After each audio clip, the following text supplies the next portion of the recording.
past me would not believe this. I didn't film the rest of that video. So that was my final day in Dominican Republic.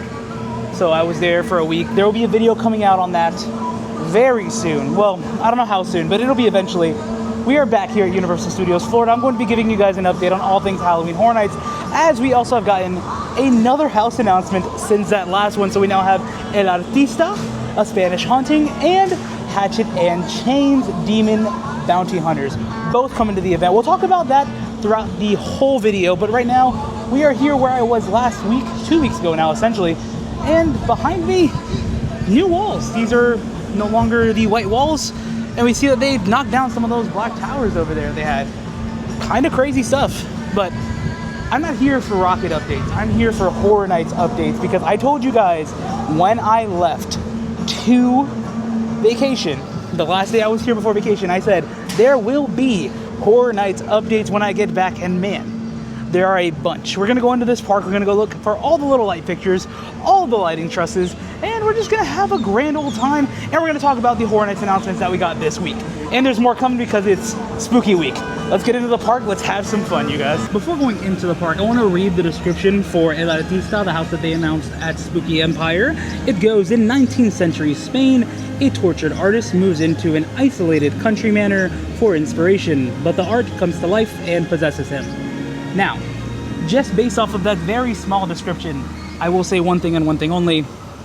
This sounds a lot, not a lot, like very similar in tones to The Darkest Deal, which was my favorite house of HHN a couple of years ago. Kind of excited to see if it's going to have that same kind of aesthetic. Now, I know we have the overall art theme, which is something that we really haven't tackled in a haunted house, but this house gives me vibes of Gothic mixed with Darkest Deal. So I think it's going to just be something that's breathtaking and beautiful. And I think Dylan's working on this house as well. Same person that worked on houses like Blood Moon, worked on Dead Man's Pier, worked on Goblin's Feast. I think this house is going to look gorgeous, and it's going to hit a nice punch. I will also say this, at that Spooky Empire panel where we got this house announced, they also gave us an overall theme for the event. That theme is the conservatory. If you don't know what a conservatory is, I'll put the definition on the screen right now for you, just so you can read it. And if you don't want to read it, I am sorry, but here we go. We're going straight into the park now. We're going to talk about Hatchet and Chains and go ahead and look at the construction update. Now, of course, it's way too early to see anything from the archway, but might as well show you guys the back side of the arch, since I always show you the front side of the arch. It's kind of like one of the wonders of the world. But in a couple of months, Madonna's gonna be up there, and it'll be such a nice sight to see. But let's go into the park. Let's go ahead and see what lies ahead. As soon as we walk into the park, we're greeted with some lights up here on top of Universal Suites. Who would have thought? Already. Nice to see. And right across the way, got some more lights on here on top of the Universal Studio store. Always a fun sight. It's cool to see. Fun stuff to see. Oh yeah, we love our HHN lights. Now, granted, some of those lights could have already been there, and I'm just delusional to the fact, but pointing them out because why not? But the fun doesn't stop there. We also have some lights right up here above the Today Cafe, and then over here, right down the road. Nice, and then, wow, looking down Hollywood Boulevard, I just see a ton of lights. Wow. I feel like this is more than normal. It's a lot of lights up there, all along the top way, and then over here by the Brown Derby as well. Exciting times right now. Very exciting times indeed. I also want to add that HN Nightmares released a brand new speculation app. Just like before, I'm gonna throw it on the screen, and it's gone. That's all we get from that. I want to hop into 5 and Dime real quick and see if there's any more merch for Jason Universe. I heard that it sold out that first day. I didn't get a shirt. I got Lexi a shirt. Now, these are here still, which is nice to see. So I bought this last time we were in the park. It's cool. Just so you guys know, there's no merch so far for any of the originals that have been announced. All they have right now is extra smalls for Jason Universe. It's crazy. Jason merch is gonna sell like crazy at Horror Nights. And if we come over here, we see that there's still tons of Fallout merchandise. It's crazy because I like this design way more. I feel like this is a better like overall design, and it's something that's never been featured at Horror Nights before. I don't know, it's just me. That's a personal thing. I actually got this shirt. And there's a bunch of the mugs, if you guys are still curious about that. And then, oh look, they have the same thing they had over at All Hallows Eve.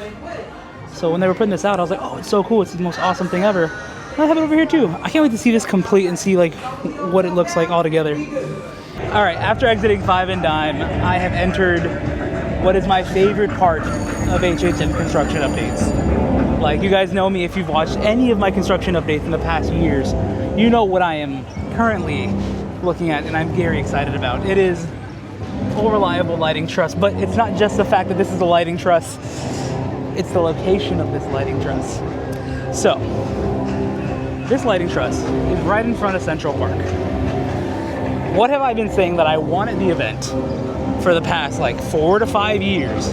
Basically, since we lost it. That's right, at Lagoon Show. And if this lighting truss has anything to say about that, we might be getting a show. We might be getting a Lagoon Show. Like, it's insane. Something that I've wanted for so long to come back might finally be coming back. That's phenomenal.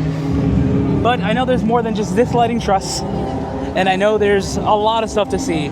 So let's go across to Cafe La Bamba and go look at the trusses that are over there set up for the food booth that will typically be right over here in this area. So like I said, every year for HHN, they typically put a food booth right here, and they've already started putting the lighting trusses out here for it. So there's another thing that is very exciting to see. I apologize if it gets very loud with like the waterways in a minute, but man, you love to see this. This is the most wonderful time of the year. Some people have Christmas. I have HHN construction season. Let's see if there's anything in Central Park. I don't think so, but we'll take an actual peek. Now, I don't see anything looking down the way. But hey, Alex the Lion's over there. That's pretty cool. Earlier I told you guys I was going to talk about Hatchet and Chains. However, I'm not the brightest sun when it comes to Hatchet and Chains. I thought it was a very good portion of Slaughter Cinema. However, I decided to go ahead and grab an expert for you. So, microphone to the expert. So, Hatchet and Chains was my favorite scene from Slaughter Cinema 2. I think it had the most potential to be a haunted house, not just because of the fact that it's like was pretty long. We had some multiple characters, like a good little triple scare there when it was fully staffed. But I just thought the like concept was really cool because we haven't had like westerns at Halloween Horror Nights since Ghost Town. That was the last time it's happened, like a full western haunted house, and that was almost 10 years ago. And this is a different vibe. You know, we have these red lava demons that are running around in the city, coming from lava zombies. Lava zombies. Lava zombies, that's right.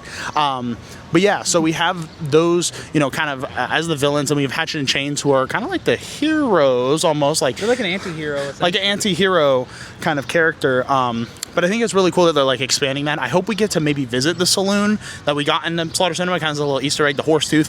I think that would be kind of cool as a little nod there. But I'm just really excited to see them utilize a full space for a haunted house, take us to a few different areas, and let us see how wild these kills can get, how kind of gory and intense it can get, because Hatchet and Chains was not like Ghost Town, like I mentioned. Like, it's kind of in your face, it's kind of, you know, action-packed. It was loud. Yeah. So loud. Yeah, very loud, very much like Slaughter Cinema-esque. So I'm excited to see that, and again, I'm excited to see the design of these zombies, because I think they are giving us lava zombies. I think they're giving us what we've wanted for a long time. Not a Volcano Bay. Not a Volcano Bay, but over here at Horror Nights 34. So yeah, Hatchet and Chains is really exciting for me, and I'm sure people who are also fans, and hopefully we get that smell back. The smell, that like rose smell. Yeah, like the flower smell. They had it in Monsters Unchained. I want some good smells. They're trying to tell us something with the flower smell. I'm done. Oh, you're done? All right. I'm done. All right, he's done. But yeah, they were trying to tell us something with that flower smell. Let me clip this back here. We're currently sitting next to the Fear Factor Live stage show area, and I don't know if you hear it in the background, but they're currently doing work on the stage, which means that whatever show is going here, probably Nightmare Fuel, but not hopefully, maybe something else. It'll probably be Nightmare Fuel. Yeah. But it's okay. I've enjoyed some of the last Nightmare Fuels. Yeah. People love it, and I feel like the crowds enjoy it so much. Yeah. I'm excited to see whatever they do. Like, I'll watch the show at least once. That's my thing. If I like it, I'll watch it more than once. I think it would be really cool if we get I don't know if it's picking me up. It is. If we get that conservatory vibe, like that graveyard feel that we're getting across it, because they say the whole event is going to be graveyard kind of inspired, then from the scare zones to the houses to the entertainment. And I would love to see, maybe if they do a Lagoon show, do that vibe. Maybe with Nightmare Fuel do that vibe, because they did the circus last year, which was cool, but I wish they would have done that for Oddfellows here. Yeah, it would have been the year prior. It would have been made so a little cool. more sense to like tie it in with the event, have it have a connective tissue, and because Nightmare Fuel is such a staple, like I feel like they can get away with that now. But I don't know, that's just a hope. That's just a hope. But speaking of Nightmare Fuel as well, we have lights up there. I'll go look at them in a minute. There's also a bunch of more lighting trusses all over the park. So in me fashion, let's go look. There's the lights I was just talking about right up there. But now we're gonna come down here and look at the lighting trusses that are here. Now these two are going to be for house facades, well, house entrances. This might be for Nightmare Fuel, but I'm not 100% sure, or the show that goes here. But this will be for the houses that go into the back new tents. So where we had Goblin's Feast and where we had Universal Monsters last year. So just straight through here and we go in. Very nice. But this one has to be for Nightmare Fuel. The more I look at it, the more it seems right. Or the show. I'll just keep calling it Nightmare Fuel in general, whatever the show is. But it's fun stuff to see. And also, if we pan back to a few months ago, they were doing work on the Jaws restrooms. And they still are. They're actually going deep into there right now. Active construction. So this whole back area is a construction site. We got the Amity bathrooms and the Fear Factor live stage show. So a lot of fun stuff. I know this one for sure is for the show because this is where they had the sign for the show last year. So maybe they'll have the show times here in the center and then on that far one back over there next to the two for the houses. But hey, it's fun stuff to see. I always love to see construction in the park. So thumbs up, happy that there's staying to the whole Jaws theme. And I really hope this is done by August. It looks like it will be. They're doing exterior work now, so. And now after walking away from the Jaws restrooms, right over here next to Diagon, we have lights up there already, which is kind of crazy to think that we have lights up already for HHN this year that aren't on a building. Like, these are on a truss. That's pretty sick. I also crossed the bridge over here, and there's lights on this side too. Got reds and greens. Very vibey. And then over here in San Francisco, like DC speculated, this stuff is still up. So this might just be the scare zone construction that we have for this zone. Who knows? I'm excited nonetheless. It's Horror Nights. I'm gonna have a good time. Now left San Francisco, we have the house back there. I showed you guys last time. If you guys want to see that, go check out that last video. But up here in New York, we have more lights. Would you look at that right up there? And now we're going to slowly walk into the land, see if there's anything else that catches our eye. So, not sure what all has been added, if anything, but we'll find out, right? There's actually so much lighting here in New York. Like, it's not even funny. We even have lights here in Sting Alley. Like, what is going on? I feel like it's relatively, like, way too early for the lights. Is that just a me thing? Like, yeah, we always see the lights somewhat earlier and earlier every year, but I feel like this is crazy early for lighting. I don't know. Cool though. Let's keep seeing. Let's go look by the Mummy, like a little bit more. I see more lights now. See if there's more lights in general. Up there, there's lights. Ooh, the sun is beaming. There's so much going on this year. Wow. It's kind of crazy when you really think about it. Just a lot going on here. Yeah, even they got the big power extension cord from one side to the other for the lights. See a lot of red, green, blues. Man, this is exciting times. Of course, we're not going to see any like physical props or anything like that for a long time, but we have all these lights. It's amazing to see. 10 out of 10. But that's just construction updates for you. And that is pretty much everything here. Now, the tribute store is behind me. Don't know what's going on yet. We'll probably see facade work for this maybe the last week of July, maybe first week of August. We never really know, but always exciting times. We're gonna have a very busy week here. I'm not sure if I'm gonna release a video every single day this week because I also have my Dominican Republic video that I wanna try to put out, but I'll try to put something out for almost every announcement. We'll see, we'll figure it out. Maybe I will put something out every day. Who knows? But all in all, I hope you guys enjoyed this video. If you guys are excited about what is coming to the event so far, Artista and Hatchet and Chains, let me know down below. Subscribe if you guys already haven't done so. And stay excellent, my dudes.